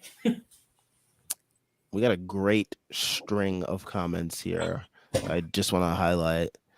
So Dirty Dancer, he says, I hate to say it, but I'm close to rooting for pinballs. Guess I'm a bad fan. Then Hawkeye 420 says, rooting for pinballs as a Knicks fan, like the NBA makes their mission to absolutely screw us with the lotto. Mhm. Then we have Dirty Dancer who says, turns out when you have 6 guys, losing one is really, really bad. Yep. I mean, when you play a 6-man rotation basically in the last quarter of the game, kind of hurts, especially when that guy is really good at defense and rebounding. 2 very important things in today's NBA. Who would have thought? And then we have Hawkeye 420 who says, being a Knicks fan is just a masochist dream at this point. It's always been a masochist dream. Oh my God. Being a Knicks fan is the ultimate masochist. I can't believe I'm going to talk about Tibbs again.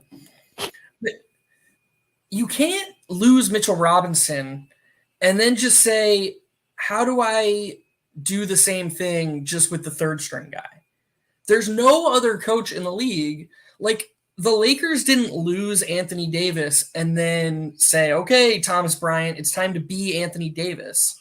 No, that would be In ridiculous. fairness, he was hooping for like a He good was. 7 No, games. And He was, like, but he was starting hooping as to play. Thomas Bryant.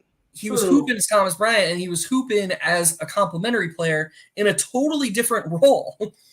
That's the point. I'm not saying that Thomas Bryant isn't a fine player. I'm saying that they adjusted. They adjusted their scheme. Like anyone who watches the Lakers can tell you that they're playing a much different brand of basketball with Russ and LeBron running the show as opposed to LeBron and AD running the show. It's just a different – they had to adjust. You have to when you lose a player like that. There are other positives to this team that Tibbs could point to and he could build around and he can adjust his scheme to. But instead, he's so rigid and inflexible that Jericho Sims goes from out of the rotation to playing twice as many minutes as Obi.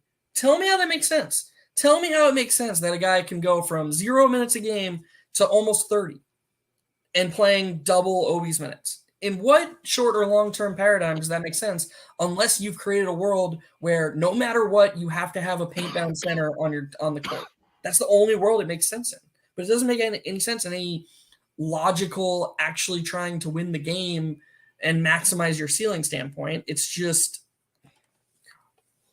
I'm muting my fucking microphone. I can't talk about this guy anymore. That's exactly why I stopped bringing him up on any post game. Like if you notice, like there's a stretch of the year where like I stopped like mentioning his name in general. Like I just stopped talking about him because like you'll just like you'll go in a spiral. Yeah. Speaking of him though, Hawkeye 420 says in Nick McMillan's interview after the game and the post game, he was talking about how the zone effed us up. And then Hawkeye 420 says this motherfucker is Tibbs' dad. Dude, you got exploited by Nate McMillan? I mean, hey, we saw him do it in the playoffs on the biggest stage, you know, where Nate McMillan has been often criticized for his lack of adjustments. So, I mean, this is nothing new for Tibbs. You know, Tibbs is just getting a nice little, you know, visit from his pops, Nate McMillan. Come on. It's just... Let's talk about loss or something. God. Let's talk about the NFL playoffs. Oh my gosh. Hold up. Let's see. So Dirty Dancer says RJ has abandoned all the little things for 20 points per game. Yeah. He has. I agree. All right, let's see. What else do we have? Oh man, scrolling through these comments, guys. I'm just, you know, trying to highlight the, you know, ones that haven't been at least a repeat or at least not a conversation between you guys. Oh, Dirty Dancer says Raptors feel like us last year, just an unexplained mess. I mean, that's been the Raptors for a couple years now, though, I would say. I mean, besides last year where they went to the playoffs. The problem is if they blow it up tomorrow, then like they at least be able to get like a bunch of picks out. So, True. Like some teams are gonna give like 3 picks for Siakam, like, which is weird, but like it's gonna happen. And probably 2 picks for OG if they decided to go that route.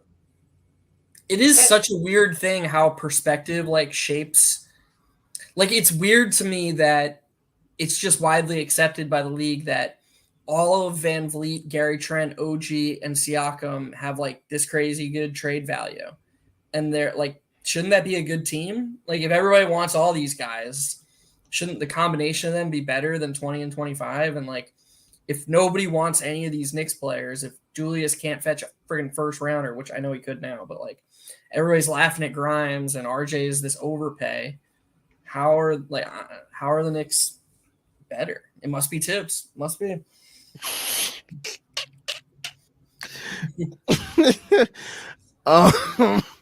Eric Fernandez with an interesting thought here. He says, I wonder if RJ's effort issues have to do with Tibbs in the front office trying to ship him off. They're gonna ship him off regardless. It's not like he's gonna stay with his teams. I don't get that. Like, if like you can't talk about how it's a business, and then come out and try to like dog it. Like, you should be wanting to, you know, play. Oh no, he got paid. Exactly. You got paid too, so like, what are you complaining about? I don't Like, know. Ask him. I wish. Like, I don't know, man. Like, whatever. I'm gonna throw up a defense here for RJ. Like, dude, he gets frozen out a lot on this team, and like, until no. no, Year 1, year 2, absolutely. Like, I can understand that sentiment. Year 3, year 4, no way. I'm pretty sure, like, literally before RJ and before Randall and Brunson basically had to carry the load. Like, I'm pretty sure he was averaging the most shot attempts on the team. Like, I don't want to hear about the RJ Barrett getting frozen out situation anymore because, like, he clearly does not. He does not get frozen out nearly as much anymore. Maybe once in a while, sure, and that happens when you have 3 guys who basically are like a user triangle. But like the frozen out excuse, like I cannot support that because it's not true. He just doesn't get frozen. He doesn't get frozen out. well, it happened tonight. Yeah, it's good. Like, it happened tonight, but like on the aggregate of the season, like how many times can you really say RJ Barrett got frozen out or RJ Barrett wasn't able to like really get involved in the offense? Yeah, like, I guess it's just like kind of a weird flow thing, like almost like a chicken egg situation. Like, I agree with you. RJ puts up a lot of shots. But don't you feel like from watching the Knicks games that like sometimes there'll just be like stretches where it seems like he has it going and then he doesn't touch the ball, and then the first time he touches the ball he puts up a bad shot. Like, I know that's being super using like anecdotal evidence, and I don't really have the numbers to like back that up. But I just feel like from watching the games, there are times where it's like, man, like I don't feel like RJ's touched the ball in a while. And then you'll start paying attention to it, and his first touch, he'll just shoot. So, like, here's what I'll say, and I have no numbers to back this up. I don't even know if a number exists, but I'll just say this. I would be very interested to look at the points per or shots per touch. And if that is a stat that exists anywhere, I gotta ask Doug for that one because Doug was doing the whole like dissertation about like touches and stuff. Pause. I invite someone to find that. But yeah. Let's see what other comments we have here. I think we'll end off with like a couple more. We've been going on. I think this is our longest non-trade deadline / free agency / off-season stream. Yeah. Eric Fernandez says Tyrese is strangely very negative, but also overconfident about this team. That's a good way to put it. That is the perfect way to put it. I am very negative, but also like super underconfident or whatever the word is for that. Pessimistic about this team. I feel like you're like this team. You're literally be like, okay, we have 3 all-stars. All the young guys on this team are really good. We're winning 35 games. Yes, thanks to the coach. Yeah, you're just like, yeah, I swear, like 3 all-defensive players. Deuce is coming along. Obi Toppin is him. I love everybody in this team. This team's so good. All these good players. I don't see us making the play-in. Yep, that's me. You gotta set the expectations in the hell so that way you're surprised by even the bare minimum. That's how you sustain happiness as a fan of sports. I came into this Giants season thinking that we'd be absolutely dog piss and shit. And now we're going to the Super Bowl. Crazy. Right? Insane. Jeff, you know what's happening. You know what's happening. I mean, if you want it to happen, you're Dallas Cowboys fans on Sunday. They're not going to San Francisco and beating San Francisco. I've seen Eli do it. It's Brock Purdy. Dude, Eli didn't do it. Eli didn't do it. That punt returner did it. Kyle Williams. He dropped 2 punts. That was hilarious, by the way. He absolutely got wrecked by that fan base after that, though. It's called being a warrior. It's called the Eli Manning luck charm. Hey, some people just got it, some people don't. Yeah. Hey, you still have to take advantage of being lucky, And Eli Manning outdueled Tom Brady in 2 different Super Bowls, so nope, ain't nothing lucky about that. Nope, because no one else can say that. No one can say that. Preach. Oh man, we got a lot of people complaining about RJ now. Yeah. We'll end with this one. It's bless you. It's not that negative, but Still negative nonetheless. JL says, so stupid. We are 25-22 right now. This could have been a special regular season. Could have been one. Sam, can you do Hawkeye's not his last comment, his second to last comment, fourth from the top? This one. Yeah. Hawkeye said, I said it earlier this year. I genuinely think 2021-2022 Randall rubbed off on RJ in the worst way possible. And then you have the trade rumors all summer. I think that's a really interesting point. And I don't want to get too intangible because, and I also don't want to be too anti-Randall because I've been accused of that lately. And again, I'm very high on what Randall's done this season. But I think it's an interesting conversation to have in terms of stylistically how certain styles or an offense can affect people's play. I don't know what you think of that, Tyrese, but I'm trying to say it in the nicest way possible. I'm not saying that Randall's a bad teammate because it's clear his teammates love him. And I'm not even sure it's Brunson and Randall's fault.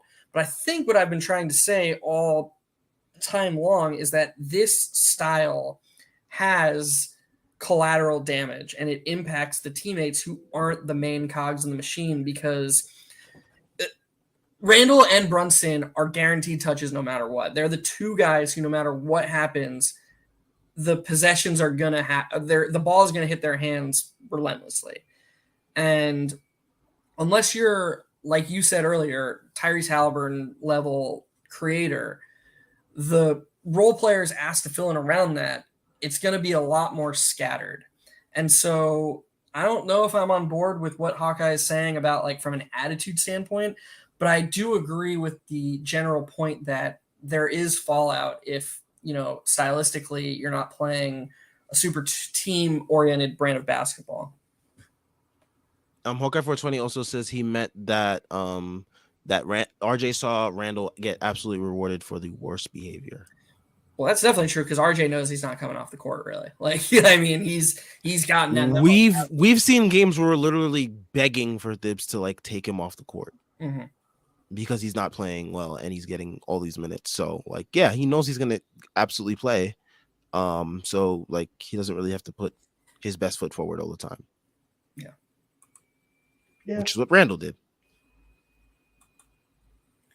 It's just sad because I feel like Randall is doing such a better job now of putting his foot forward, a higher the damage is done. Right. Can't be amended anymore, Yeah, that's fair. As Daniel Faraday from Lost says, what happened. That's great.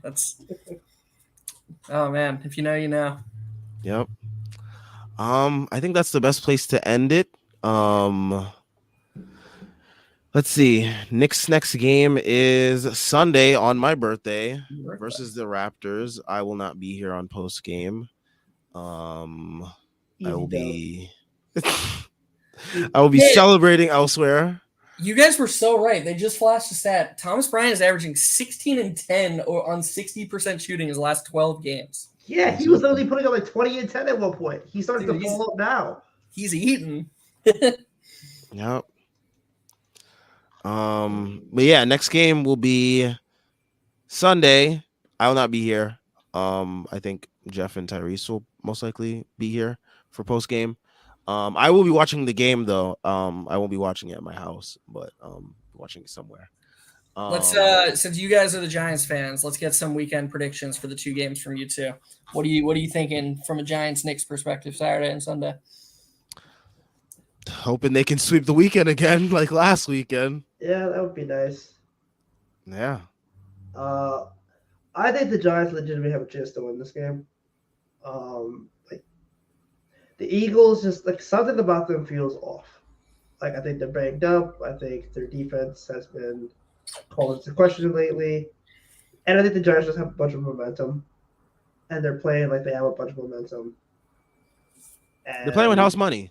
Yeah, that too. The Eagles, Jalen Hurts never won a playoff game. It's the second time in the playoffs without their expectations. And he's hurt. So, if they actually, if they're not holding back the playbook for him and he's actually, playing like he's not hurt, then that might be something you get to look forward to.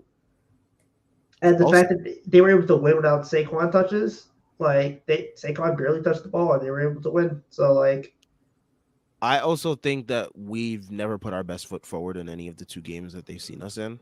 yeah, And I also think that like that last game of the season, they were in a dogfight with our backups, basically. they basically came off the practice squad and gave them hell.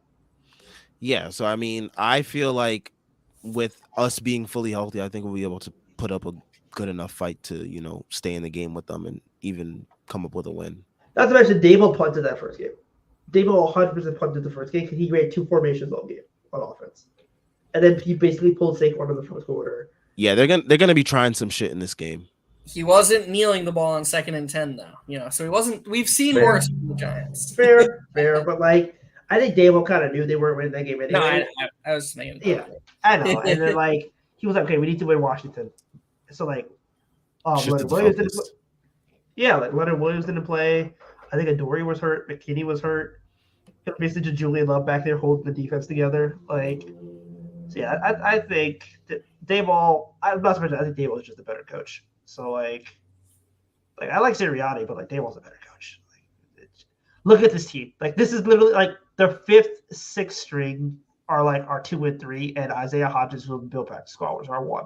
Like, dude, I like Hodgins. He had 0 drops this season. 0. Every ball that hit his hands. Did you guys see his ankle before the game? Yeah. That last game, insane stuff. 100 yards, a touchdown, no drops. Just Alshon Jeffrey, just light skinned Alshon Jeffrey. But yeah, like I think they win this game. It'll be in the nail biter, but I think they win it. And I think if they, I'm more confident in them winning than the Knicks. Wow. That's I respect that from you guys. Huh? That's good shit. I do feel like the Giants fan base deserves to just be feeling good overall in a good spot. So wish you all the best as a fan of a team who has no chance of contending on any level for the next 5 years. You're getting Sean Payton. Who cares? It's Sean Dude, Payton. our quarterback has more bedrooms in his house than he threw for touchdowns last season. Oh my gosh. That's not a joke. He has a 12-bedroom house. No, I think he might have passed it. Some guy on TikTok was tracking it all season. That was like one of the funniest things ever. There was this guy who literally made a TikTok channel. Every week he would get like dressed up in like a suit and he would be like, update. Russell Wilson still has more bathrooms in his house than touchdown passes. That's crazy. And it went on for like 16 weeks. Wow. Dog eat dog world. All right. Well, shout out to everyone that tuned in. Shout out to the people that stayed for the whole hour and like 47 minutes. That's impressive. And listen to us rant and complain and talk about the Knicks. As we do in Knicks land, whether it be the timeline or not. But yeah, shout out to everyone that tuned in. We'll be back on Sunday night. I mean, it's a 6 p.m. game. We'll be in Toronto. Hopefully the Knicks can get some revenge for that last game. A lot of BS happened in that last game, but we move on. Everything Stricken related is in the description, as you guys always know. If you are new, subscribe, help us out a ton. We are on our way to 1K subs. And yeah, I think that's it. Sam, can I say one more thing? Uh-huh. Did you guys see that Shannon Sharp got into a fight with Steven Adams at the Lakers game tonight? Yeah, it was like Shannon Sharp and T. Morant were like, Wait, what? Dude. Because Shannon's like a LeBron truther. And I guess like Shannon was talking shit from the crowd and a huge fight broke out. Oh wow. Yeah. That's amazing. All right. This league. This is I'm about to check this out. Anyways, y'all have a good night. We'll be back on Sunday. I'll be back after the Sunday game. Peace out, y'all.